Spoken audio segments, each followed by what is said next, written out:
Perfect. I think it's recording. Yeah, recording now. So the topic is geodesic domes. Rowana was nice enough to be with me for this question.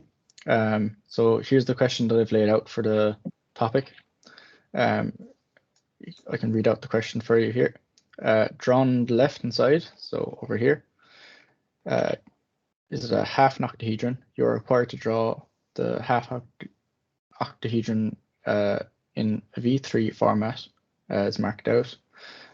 You must complete the plan view, elevation, and then find the true shape of the triangle S after the 3V octahedron is completed. So do you have any questions to do with that? What do you mean by 3V? So 3V, the V stands for frequency. So if you go over here, so this is the base model of an octahedron, half an octahedron. So it's a square base pyramid. And when you subdivide it in the frequency of 3, so basically you divide it out into 3 sections. So you have 1, 2, 3 sections here. If you're kind of confused about that, you can just count how many triangles are on the side that are right way up. That's another kind of tip that you can use. So the points push out into the circumscribing sphere that they have. So you must. This question will probably take about 25 to 30 minutes to complete because it is very technical and you have to go back and forth a lot. So I have the solution ready here. Tell me if you can see it. Yeah. Great. Okay, so as you can see, there's a lot of lines and it's a bit confusing, but the process is very easy.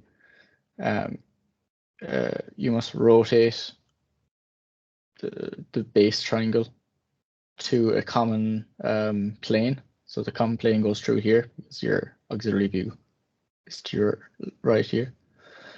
Then you bring it across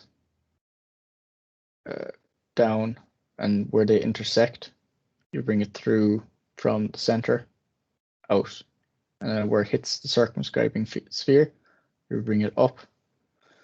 And then you go from the center through your original point, and then they cross over again. It is a very technical drawing, which is why I was giving the 25 minutes to 30 minutes to complete it, because you must go back and forth a lot and you must remember the process.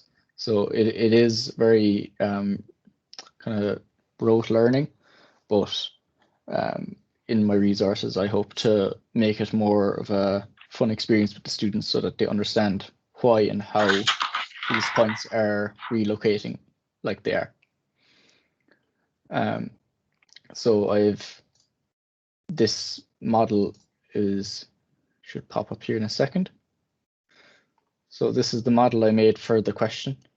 All you have to do is adjust these, the base, and it will adjust the question for you. So if you ever want to go back and redo a different type of question, like all these are equal lengths.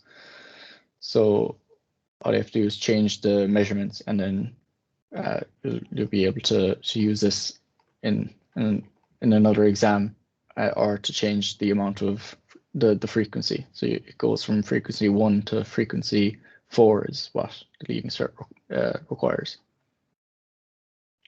Okay. Do you have any questions? No. Perfect. Thank you for this. I'll stop recording.